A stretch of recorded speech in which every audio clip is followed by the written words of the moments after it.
9h35, começando a conversa de redação com a participação do Eduardo Costa, do Júnior Moreira e da nossa colunista de economia, Rita Mundim. Você, ouvinte Tatiaia, também pode participar pelo WhatsApp do jornalismo, 99996-7074, 99996-7074. Você manda pra gente a sua opinião em mensagem de texto. Não se esqueça de colocar o seu nome e o bairro ou a cidade de onde você está falando. Arthur Lira, do PP de Alagoas, é eleito presidente da Câmara Federal. E fala que a prioridade será a vacinação e a recuperação da economia. Não tava ouvindo nada. E o mineiro Rodrigo Pacheco, do Democratas de Minas Gerais, vence a disputa na presidência do Senado, falando em pacificação da sociedade e independência entre os poderes. Júnior Moreira, bom dia mais uma vez. Bom dia, Eustáquio, para você, para Rita, para Eduardo, para os ouvintes do Conversa de Redação. Olha, Eustáquio, ontem foi um dia bem corrido, né, na política brasileira, um dia importante, né?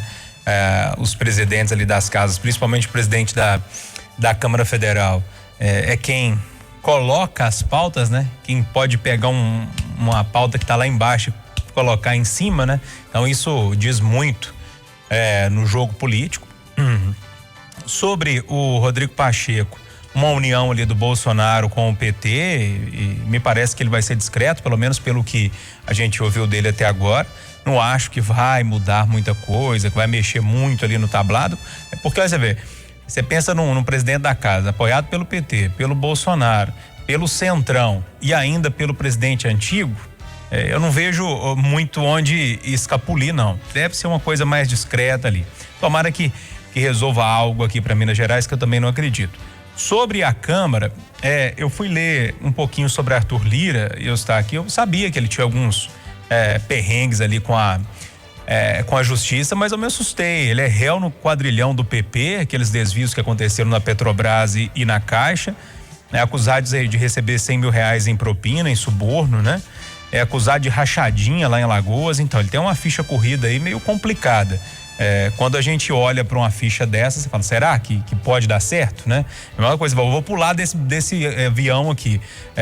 Pode dar certo ou não pode? Se eu tiver sem paraquedas vai dar errado. Se eu tiver com paraquedas pode dar certo. Me parece um salto sem paraquedas, para fazer essa analogia. Um outro ponto da análise, da forma que eu vejo essa eleição lá na Câmara, tem a ver com os gastos do governo. Até onde se sabe, foram 3 bilhões de obras destinadas às bases eleitorais, né? Desses que prometeram voto ao Arthur Lira. Tem 500 milhões para obras e emendas parlamentares. E além disso, as prometidas vagas nas estatais, se falou um pouco, o próprio Bolsonaro falou na recriação de outros 3 ministérios, depois voltou atrás, mas a gente deve ver uma reforma ministerial para abrigar esses aliados nos próximos dias. Terceiro ponto dessa análise, Eustáquio, que eu consigo vislumbrar, né?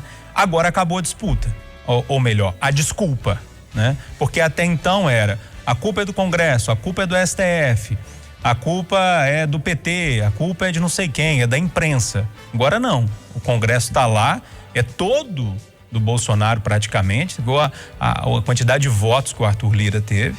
Agora as pautas precisam ser enviadas e precisam ser votadas, né? Agora não tem desculpa mais. E aí a gente começa a cobrar ainda mais firme nesse sentido, né? Até agora tinha uma disputa que as pautas econômicas não andavam por causa do Congresso, agora não temos mais. E aí esperemos que as coisas aconteçam. Eduardo, eu não sei se é a sua impressão, mas eu fiquei com essa sensação de que antes da vitória dos dois, era mais do mesmo, né? Liberação de emenda parlamentar, Centrão, o governo jogando forte, e depois que foram eleitos também discursos mais do mesmo do que a gente já ouve há 30 anos. Bom dia para você. Bom dia. Bom dia para todo mundo, para os ouvintes em especial. Eu ontem descobri, eu sempre soube que eu gosto muito de Minas Gerais, mas eu achei que eu gostava mais de Belo Horizonte, mas ontem eu descobri que não, que eu gosto demais mesmo também de Minas Gerais, na mesma proporção de Belo Horizonte. Hoje, que são 2 alegrias da minha vida. Porque eu fiquei, e isso é raro, eu fiquei de 2h30 até 7h30, 7:45 da noite, grudado na TV Senado. Claro que entre 4 e 5 eu dei uma escutadinha no plantão da cidade. Obrigado. Depois também no Tatiaia Patrulha, a turma do bate-bola, para mim não ficar desconectado. Mas eu acompanhei com muita atenção e eu para não gastar muita paciência dos ouvintes, vou me limitar à eleição do Rodrigo, que para mim é muito diferente da do Lira. Muito diferente. E as pessoas são muito diferentes. Como fiquei orgulhoso. Eu sei que o Rodrigo não vai mudar da noite pro dia o país. Eu sei que ele só venceu porque ele é parte de um sistema. Ele tem calma para compreender o sistema, para articular. Por exemplo, esse apoio do Bolsonaro que aconteceu agora, ele construiu sem saber, lá atrás, quando os dois eram deputados, e ele tinha uma boa relação com o Bolsonaro, como tem com todo mundo, que é um cara assim. Ele ouve todo mundo, é sempre na dele. Agora, o cidadão, 4 anos deputado, eleito o mais votado senador de Minas, 2 anos depois, vira presidente do Senado, com um discurso durante a sessão de preparação impressionante. Quando ganha, vai lá fazer o discurso da vitória e impressiona de novo, dizendo: estou aqui para um projeto de país. Saúde pública, defendeu a vacina, sinal de que ele vai ser parceiro de Bolsonaro, mas não submisso. Ele quer saúde pública, desenvolvimento social e o crescimento econômico. Mas isso é mais do mesmo. Tá bom, mas se é isso, onde é que nós vamos parar? E depois, no pronunciamento à imprensa, cita de memória, de forma impressionante, com seus respectivos números, projetos de lei, medidas provisórias que podem ser destravadas no Congresso e que podem ajudar o país a melhorar. Olha, eu fiquei no orgulho danado ontem de ver Minas Gerais voltar a um cargo de protagonismo no cenário da República. Fiquei orgulhoso de ver e ouvir o Rodrigo Pacheco. Eu ontem ganhei mais uns 2 pontinhos de 0 a 100. Eu estava com meio, agora eu estou com 2,5 na crença da política. E você, Rita Mundinho, o que espera de Arthur Lira e Rodrigo Pacheco? Bom dia mais uma vez. Bom dia, eu comungo aí das palavras do Eduardo quando ele se refere ao Rodrigo Pacheco, porque a ascensão dele é meteórica, ele é muito novo. E quando ele foi eleito deputado federal, ele presidiu a Comissão de Constituição e Justiça. Então, esse rapaz tem méritos e espero que ele use esses méritos, essa capacidade política dele para o bem do Brasil. E também notei no discurso dele, muito mais do que no discurso do Lira, essa vocação para tentar produzir políticas de Estado. Ele não está ali para construir para um governo, ele se colocou à disposição da construção de uma sociedade mais justa. Então, são políticas de Estado para essa e para as próximas gerações. Então, eu também fiquei fiquei impressionada, né, com a rapidez, com a trajetória política dele, e isso, repito, ele deve ter muitos méritos para conseguir chegar aonde ele chegou, da forma que ele chegou num tempo muito curto. Então, ele foi o escolhido do próprio Alcolumbre, né? E quanto ao Lira, a gente notou na fala dele que ele estava fazendo campanha com os deputados, ele estava angariando votos ali na Câmara o tempo todo, mesmo no seu discurso de apresentação. Mas a coisa que ficou para mim mais nítida nos dois é que eles falaram depois muito na PEC emergencial. O grande problema hoje, a grande desconfiança em cima do Brasil é a questão fiscal. Essa PEC emergencial que o Paulo Guedes enviou em novembro de 2019. Pensa como que está difícil governar, ou como estava difícil governar.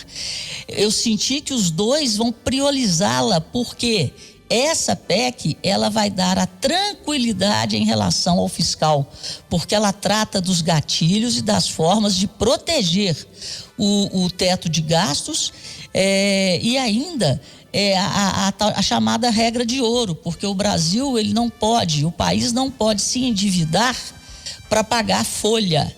Então, essa PEC emergencial, ela é fundamental nesse momento para sedimentar a confiança no Brasil em relação à sua capacidade de pagamento. E depois deve ter a votação do orçamento, e uma coisa que eu acho que vai ficar prejudicada seria a velocidade das privatizações, porque nessa negociação com o Centrão, privatização estatal é cabide de emprego. Então, o próprio Rodrigo Pacheco falou que falar da privatização da Eletrobras em 2021 para ele não é prioridade. Isso é triste, porque é necessário diminuir a presença do Estado na economia e fazer receitas extraordinárias com as concessões, com as privatizações, para pagar a conta do Covid e para o Brasil recuperar o equilíbrio fiscal.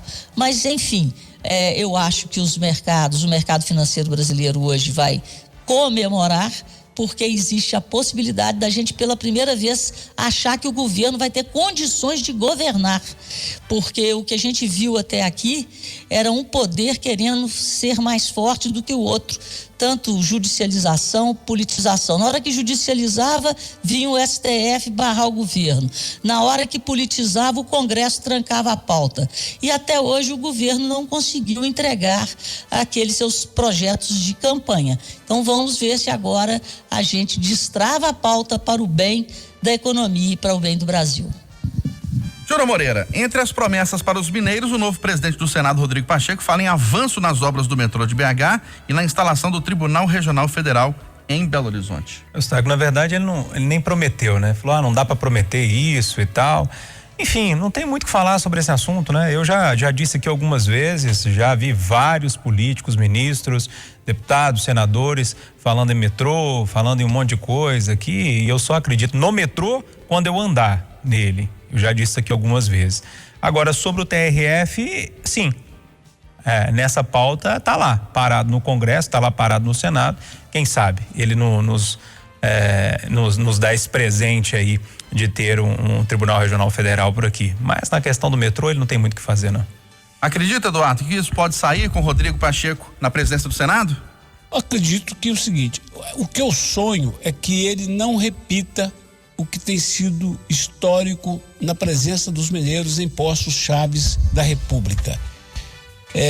Eu digo isso em relação, por exemplo, à ministra Carmen Lúcia, que eu respeito e gosto, que não fez a força que eu imaginei que ela podia fazer quando presidente do Supremo por esse tribunal.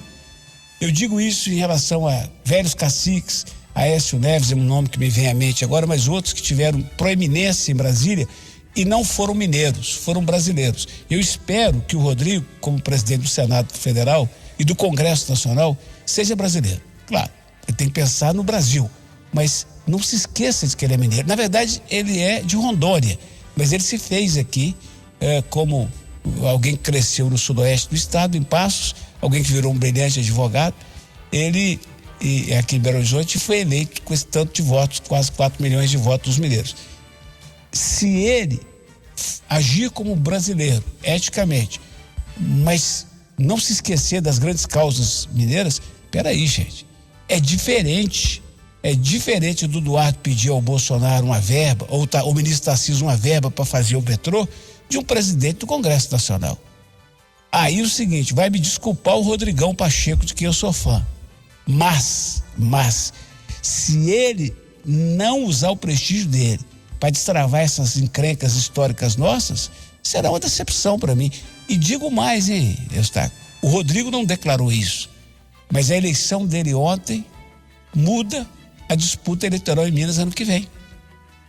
Ao ganhar a presidência do Senado, ele está dizendo claramente que está fora da disputa ano que vem. E ele seria a terceira via. Agora a disputa está consolidada e polarizada entre Zema e Caril. Então, o sujeito que abre mão da hipótese de ser governador para assumir uma encrenca desse tamanho, que é comandar aquele Senado com todos os problemas e as pressões, eu acho que ele vai cuidar de Minas Gerais. E espero como alguém que gosta dele. Ô Rita Mundinha, você está otimista que Minas Gerais pode ter mais visibilidade agora com obras importantes sonhadas há tanto tempo? A gente espera, né? Mas eu queria só complementar a fala do Eduardo. Ele é político. E se ele é um político inteligente, um político novo, ele tem uma carreira muito grande pela frente. Então é óbvio que ele vai querer brilhar na presidência do Senado, brilhar para o Brasil, mas acima de tudo brilhar para os mineiros, porque ele tinha a pretensão de disputar o governo do estado. Ele pode simplesmente ter adiado essa pretensão para fazer mais um degrau político na sua carreira e voltar ainda mais forte como candidato em outras eleições ao governo de Minas. Ô Rita, oi, pois não. Permita-me. Olha dentro disso que a Rita está falando. O Rodrigo Pacheco tem 44 anos. Ano que vem ele terá 45. Ano que vem mais 4, 49 anos. Você imagina se o Rodrigo Pacheco se sai bem na presidência do Senado e se cuida de Minas Gerais, se ele terá adversário aos 49 anos de idade para o governo de Minas. 49 anos ele poderá ser governador de Minas. Ué, bobo ele não é. Bobo ele não é. Quando ele entrou para a política, ele declarou que já tinha, que ele tem que declarar, né? Mais de 20 milhões de reais de patrimônio construído como advogado do escritório criminalista mais famoso do estado. Então, ele é todo vitorioso. Ele não vai jogar fora. E tô te falando, hein? Se ele não cuidar dessas coisas mais básicas, como anel rodoviário, metrô, você vai ver uma metralhadora giratória contra ele aqui nos próximos anos. Rita, emendando com você, economia, Arthur Lira e Rodrigo Pacheco também eram os candidatos apoiados pelo mercado financeiro. A expectativa é que as reformas caminhem melhor nas duas casas, mas para isso depende do governo enviar as propostas, algo que tem ficado só na promessa. Pois é, antes disso, Eustáquio, eu quero fazer uma defesa do mercado, viu? Porque o mercado parece um bicho-papão, um mercado, parece que no mercado só tem sanguessuga. Gente, o mercado nada mais é do que a formação de preços de ativos financeiros e ativos reais. Então, é no mercado que compradores e vendedores se encontram e formam preço. Então, o mercado, ele é como a gente tem um mercado central, que você vai lá e compra um abacaxi, você tem um mercado financeiro, que você compra um produto financeiro, um CDB, uma poupança, ou você compra uma ação, ou você compra soja, ou você compra minério. Então o mercado, gente, ele não é vilão de nada. O que o mercado estava apoiando era o destravamento de uma pauta, era a capacidade, a melhora na capacidade de governabilidade de um governo que até aqui não conseguiu entregar praticamente nada, porque estava travado, está travado pela politização, estava travado pela judicialização de tudo, e muito bem intencionado. O que o Ministério da Economia propôs desde o início, o que o governo Bolsonaro propôs desde o início, tanto para a infraestrutura, para a agricultura e para a própria economia, são propostas de Estado que não andavam. Ele está disposto a fazer as reformas, mas ninguém deixa as reformas serem votadas. Tem que ter reforma tributária, tem que ter reforma administrativa para o Brasil andar, para o Brasil ser competitivo no século XXI. Que nós não somos, nós estamos no século passado. Em alguns temas nós estamos no século XIX, nem no século XX. Então nós temos que andar para frente, oxigenar, reformar, melhorar o que está posto. Então o mercado está do lado das reformas. Sem elas não sobreviveremos e continuaremos na mediocridade de crescermos 1%, 0,5% ou até termos recessão enquanto o mundo cresce. Não estou falando desse momento, estou falando do que aconteceu há alguns anos atrás. O Brasil tinha crescimento chinês. E hoje nós somos comparáveis à Venezuela e países africanos. Isso é muito triste, nós temos que crescer. Ô Júnior, e a impressão que dá é que, a impressão não, né? A história mostra que se quiser fazer reforma tem que ser nesse ano de 2021, porque ano que vem já tem eleição para governador, para presidente, aí o Congresso para. Pois é, Eustáquio. Complicado isso, porque, vamos lá, as pautas do dia a dia, assim, né? Impeachment agora, chance zero, que bom, né? Que essa chance voou porque eu não concordo muito com o tal do impeachment, não é só porque você não gosta de um político você tem que tirar ele de lá. Reforma política, tributária, administrativa, pra mim, chance zero. Vou repetir, pra mim, chance zero de acontecer. Arthur Lira não mexe nesse vespeiro. O que ganhou ontem foi a pauta de costumes. O presidente Jair Bolsonaro optou muito claramente pela pauta de costumes. Então você vai ver, talvez alguma coisinha aí no início de economia, alguma pauta para destravar, alguma reformazinha, mas para dizer que está mexendo. Mas a gente vai ver muito falar de aborto agora, a gente vai ver muito falar sobre armas, sobre homossexual, sobre minorias, essas pautas de costumes que vão entrar na pauta. Gostaria o que fosse aqui agora nesse sentido. Vamos esperar para ver se eu estou certo ou não. Para mim, no meu modo de ver e de analisar a política, Baleia Rossi, por exemplo, tem lá na Câmara Federal uma proposta de reforma tributária muito interessante, né? Que é melhor, inclusive, daquela fatia que o governo enviou, né? O Baleia Rossi teria, sim, esse caminho, talvez, né? Dessa reforma tributária andar por lá. Arthur Lira, repito, para mim, sinônimo de pauta de costumes. Mas vamos esperar para ver como é que isso vai caminhar lá no Congresso. Tomara que eu esteja errado. Tem algumas análises que eu faço que eu falo, meu Deus, tomara que eu esteja errado e o Arthur Lira coloque essas reformas administrativas para andar. Até porque agora acabou a desculpa, né? Agora não é o Congresso mais que vai travar, né? Agora está na mão ali do presidente Bolsonaro, da equipe econômica e do Arthur Lira, que prometeu isso, colocar essas reformas que a gente tanto precisa para andar. Acredita em reformas esse ano, Eduardo Costa?